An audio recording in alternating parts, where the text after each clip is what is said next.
Hello everyone, welcome to Rainbow Infinity. Today I'll be reading Ninjadeadbread's Joli Rouge.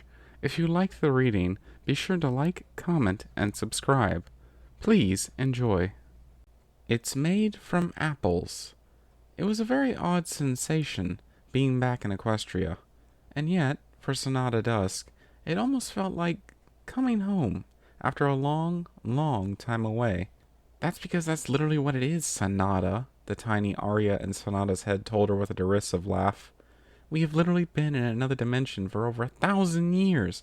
How are you this thick-headed?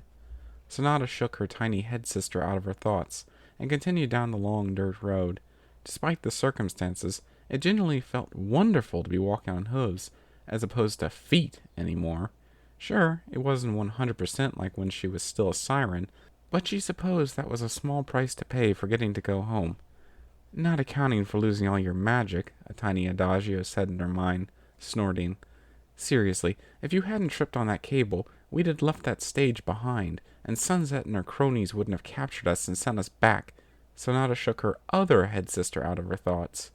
Best not to dwell on negativity until later that night, when she could compare her new experiences with Aria and Adagio, and report their progress in learning friendship to the princess.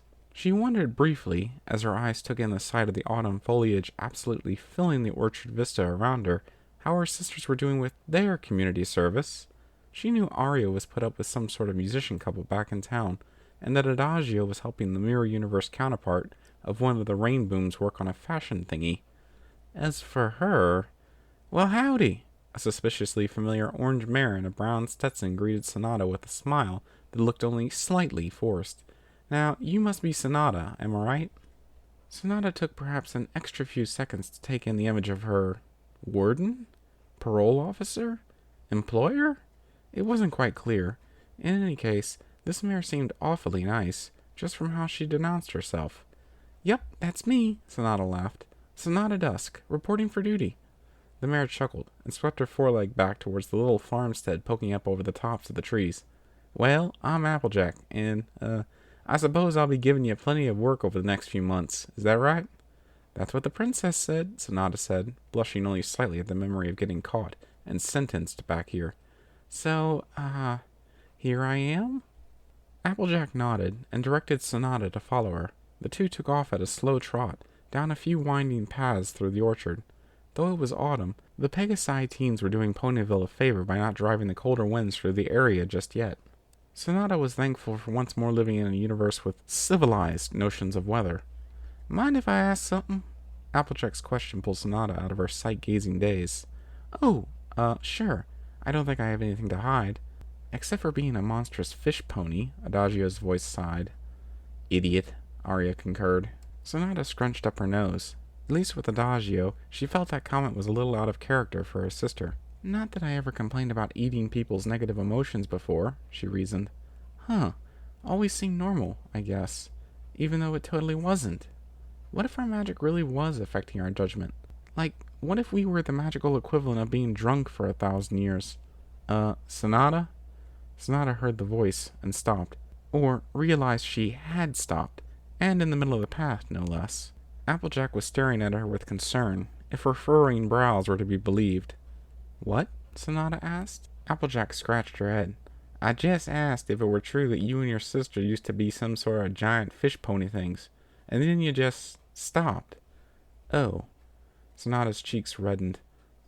Sorry. I get distracted easily. Aria says it's because I don't have any brains up here. She demonstrated by bopping herself directly on top of her head. She managed not to hit too hard, having been warned that, as an earth pony now, she was quite a bit stronger than she used to be. Now, don't you be saying nothing like that, Applejack said with a cross look. No pony's got the right to say nothing about no pony else unless they proved it, and until y'all do something as silly as Rainbow Dash after a few too many ciders around me, I ain't casting no aspersions upon ya. Sonata blinked a few times. That was a lot of contractions, she giggled. Then, seemingly realizing who she'd just said that to, she sucked her lips back into a grimace. That's to say... But, much to the former siren's surprise, Applejack just threw back her head and let out a mighty roar of laughter. She laughed hard enough for her whole body to shake.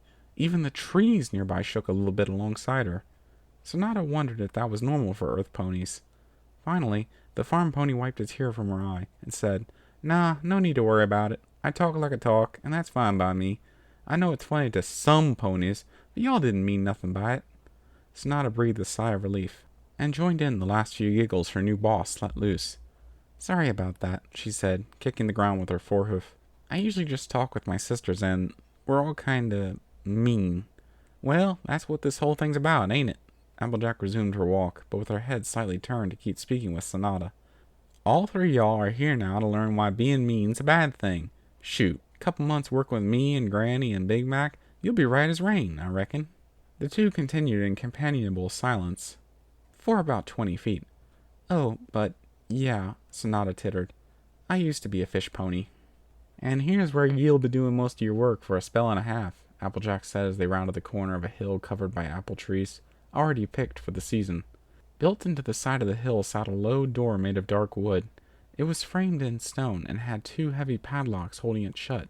Despite the locks, however, Sonata could guess it was heavy enough such that most ponies couldn't make the thing budge. "Well, you're supposedly pretty strong now," Head Adagio said. "Just don't ruin everything as usual and break your new boss's door." Applejack tapped both locks with her forehoof, and to Sonata's shock they simply fell open and clattered to the ground. Sonata tried to ask. "Granny Smith lost the keys 15 years ago," Applejack said with a little blush and a chuckle. "So my pa just broke 'em to make it easier, but it ain't no problem, really. Earth ponies, especially us apples, prefer the direct approach anyway." She reached out and grasped the door's handle in her teeth. Then, with a prodigious pull, she wrenched the door open with a grinding groan. As it swung open, Sonata could see it was actually a solid steel door, nearly a foot thick. The wood was little more than paneling on the outside. Without delay, Applejack led Sonata into the underground room. Illuminated only by the morning sunlight, Sonata could make out a deep, pit-like chamber. All around its periphery were alcoves fit to burst with wooden kegs and barrels, plus a few smaller boxes and cases. From these, she caught the glint of glass bottles catching alight. "What is this place?" Sonata asked, mouth hanging slack at the sheer size of the room. Applejack chuckled, and then waved one hoof towards her products. "This here is one of the Apple family cellars. See," she began to explain as they reached the center of the cavern, "there's all sorts of products the ponies of Ponyville want. Food, fashion, parties." "That all sounds nice," Sonata chirped. Applejack nodded. "But one thing that the Apple family has provided for decades that no pony can get anywhere else?" She took off her hat here and wiped away a tear of, Sonata presumed, familial pride. "Alcohol," Applejack finished. "The best anywhere in the whole valley." Sonata's eyes lit up. "Oh?" she nearly squeaked. "I miss alcohol. Since me and my sisters were stuck as 16-year-olds for millennia, we could only get some whenever the age law limits changed." She paused and scrunched up her nose. "Hang on. Why?" Applejack turned back around and gave Sonata a questioning look. "Pardon?" she asked. "You said no pony could get alcohol to Ponyville," Sonata said slowly. "Is that because of, predatory monopoly rules?" "Ah," Applejack, trying to work out what Sonata was getting at, started to say something, but was cut off by the exuberant pony. "Or is it the area around Ponyville is so dangerous no one, pony, wants to deliver it? Now hold on, Sugar Cube." Sonata's eyes widened. "Ooh! Or is it back during the Prohib days, and the apples were bootleggers, and you took control of the streets and were Sonata held up her forelegs, as if she was holding something. A crossbow, Applejack thought, and started miming. "Gah, gah, gah, gah, gah!" she shouted, shaking around a little as she did. "And," then she sat down on all fours. She stuck her chin out and put on a Check-a-Colt accent, saying, "Hey, you mugs, hop a trolley before I fill yous full of lead." The grim, stony face fell away, and a wave of titters and giggles flooded through Sonata. After a few moments, she turned a sheepish grin over to Applejack. Sorry," she said. "I'm a pretty silly pony." Applejack just nodded, slowly.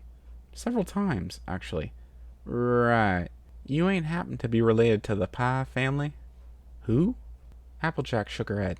"Never mind. This here's where we stash all our alcohol and let it age good and proper like." "Oh, cool!" Sonata laughed, her nervous energy slowly bleeding off. "So, what have you got in here?"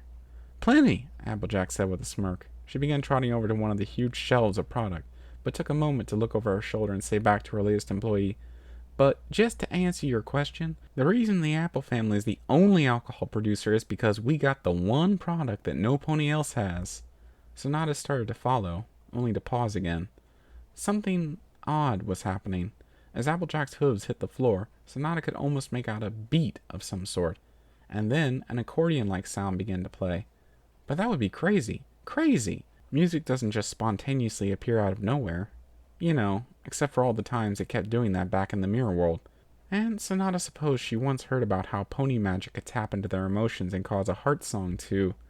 Oh, it's one of those, she sighed to herself as Applejack began to sing. From Prance we get the brandy, she sang, pulling bottles from their chests. From Martinique the rum. Sonata decided to just listen, as the spontaneous magical pony song began to play out before her.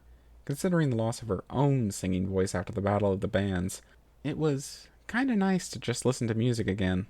Applejack went through a few more lines, all filled to brimming with her country charm, which also somehow sounded just a bit like pirate charm, but who was Sonata to complain? But the fairest of them all, my friends, the one to beat the hay, she took a breath, is made from apples, up the mighty stallion. Discord, feeling a potential copyright violation coming down on the universe he was presently residing in, snapped his fingers, distracting the readers until Applejack was done with her song. On the Jolly Rouge. Applejack finished the song with a dramatic knee slide, her breathing coming on strongly after her last long note. The last of the confetti was still airborne, as was both Granny Smith and Apple Bloom, each balancing atop a circus ball while also balancing plates upon their forehooves. Big Mac, having taken up a background position during the chorus, finished playing on his one stallion band kit, bringing the music itself to a satisfying conclusion. Sonata hopped up from where she sat on the floor of the cellar and gave a few wild whoops as she cheered and clapped. Oh, that was amazing! The apples all bowed under the sudden praise, except for Applejack, who instead blushed and tried to cover her eyes with her hat. Ah, shucks, she said. Y'all should hear Pinky sing. She's always better with them than I am. With the song over, the other apples left quickly to return to their own chores, leaving Applejack and Sonata alone once more. Right, Applejack said with a quick cough and a harump to get things back on track. So, that's it then. We need some pony to cart this stuff about to where we need it. Especially the Jolly Rouge Scrumpy. Besides Zap Apple Jam, it's one of our best sellers. Sonata gave a little salute, and made to check the corkboard on the wall bearing the product's shipping dates. Only, as she moved towards it, an orange hoof came up in front of her muzzle. Applejack? Applejack chuckled again. Sugar Cube, it's an Apple family tradition to give new hires a little test before they start working. Sonata smiled, eager to prove herself to such a fun and interesting new employer, some pony who had agreed to take her in and give her a new chance at life. A bottle of the Scrumpy set down in front of her, with 2 small cups. Sonata looked up to Applejack. Applejack smiled, and waggled her eyebrows back. Sonata looked to the hard apple cider, and smiled. Princess Twilight stood atop the staircase leading to her castle's front door, with 2 recent arrivals following her closely. Her royal purple brow had been furrowed quite harshly in the general direction of her guests for the better part of the last half hour. In the newly minted Pegasus Aria Blaze's case, it was because she'd been caught verbally putting down, well, every pony, and causing more than a little heartache in the town on this, her first day of parole. And in the Unicorn Adagio's case? Apparently she'd been working at Rarity's Carousel Boutique for just 1 day, and was already up on charges of embezzlement and corruption. But now?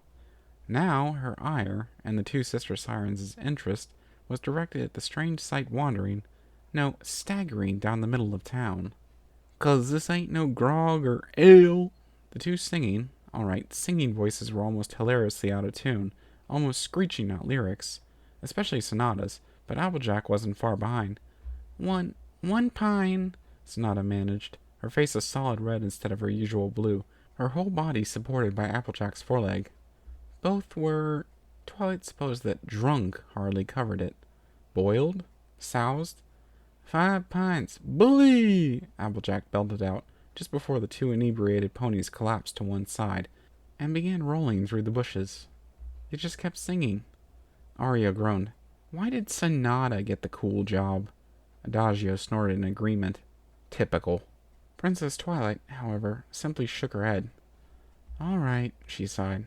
Looks like Sonata's made a friend, at the very least. So that's progress, I guess? Whatever, I need a drink, she finished, and elected to just go inside, call this whole frustrating day a wash, and drink. Thank you for listening in. I hope you enjoyed the reading. Until next time, stay tuned.